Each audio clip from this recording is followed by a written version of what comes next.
After doing this video where I actually brought up the fact that we had been promised a stronger Kenya shilling, but clearly we are going the opposite direction. So now there is this MP, the Rongo MP, who wants to introduce a bill that essentially will make it illegal to hold dollars for more than 45 days. Here are my thoughts. In my opinion, this bill will not go through. But in the event that it does, these are the things that you need to remember.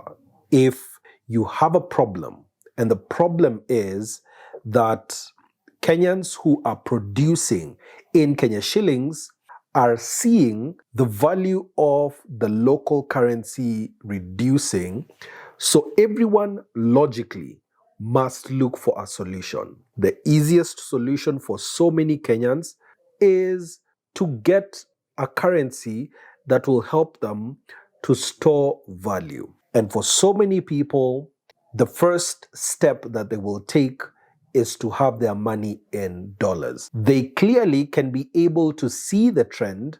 Apart from people like me who keep shouting about it every day, they can see that a few months ago, the Kenya shilling was at 120, 130, now at 150, and of course, it's going to get worse because of decisions that have been made by the government, not by the citizen themselves. When a politician stands up and tells people that they do not have the right to save money, we have a problem.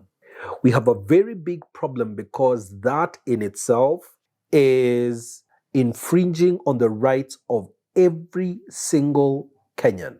If I want to save my money for the future, I should be able to. Where is the legality in trying to tell people that they cannot save their money for more than 45 days? Where does that make sense? I view this particular bill as a very populist bill, and it's not populist to the Kenyans. It's this particular MP and whoever he is trying to please. And this is something that I have also noticed with another group of politicians. And the essence here is telling people that if you make money, you have to spend it. So what will we leave our children? So what will we leave our grandchildren?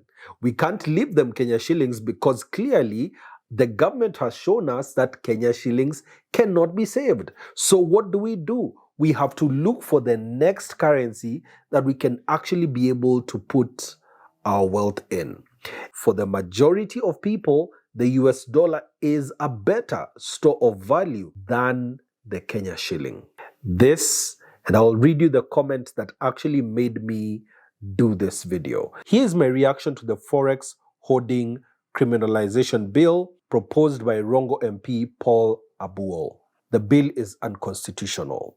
Subject to Article 65, every person has a right, either individually or in association with others, to acquire and own property of any description and in any part of Kenya. Parliament shall not enact a law that permits the state or any person to arbitrarily deprive a person of property of any description or any interest in or right over any property or any description. Or B, to limit or in any way restrict the enjoyment of any right under this article on the basis of any grounds specified or contemplated in Article 27(4). Kenyans have a right to store and protect value in any asset they see fit, including foreign currencies. If the central bank cannot serve its mandate of maintaining a stable currency, it is not the Kenyans' fault.